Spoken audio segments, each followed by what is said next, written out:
বরাক বার্তা বাংলা সংবাদ, আমি অঙ্কিতা দাস। এক নজরে সংবাদ শিরোনাম।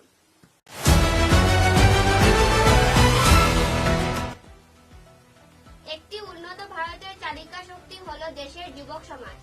আসুন আমরা সবাই মিলে একটি মাদকযুক্ত ভারত গড়তে আজ করি। মাননীয় প্রধানমন্ত্রী শ্রী নরেন্দ্র মোদী।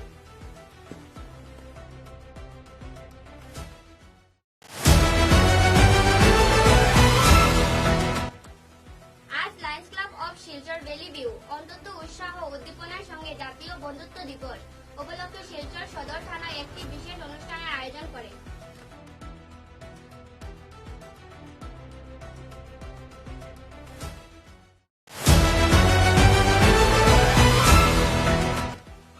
দীর্ঘদিন ধরে রাজ্য ও কেন্দ্র সরকারের উৎসাহীন নীতির ফলে নদী গর্ভে তলিয়ে যাচ্ছে শিমুলতলা খেলার মাঠ। পিছিয়ে পড়া এই এলাকায় নেই কোনো খেলার মাঠ, না আছে শিশু কচিকাদের স্বাস্থ্য চর্চার কোনো সঠিক স্থান। তার মধ্যেও শিমুলতলা মাঠ সবার পরিচিত।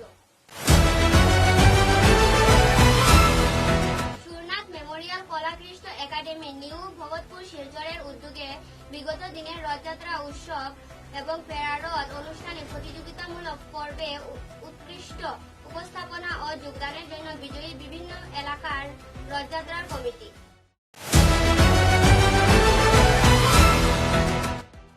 হাইলাকান্দিতে এক মর্মান্তিক ও হৃদয় বিদারক ঘটনা ঘটেছে।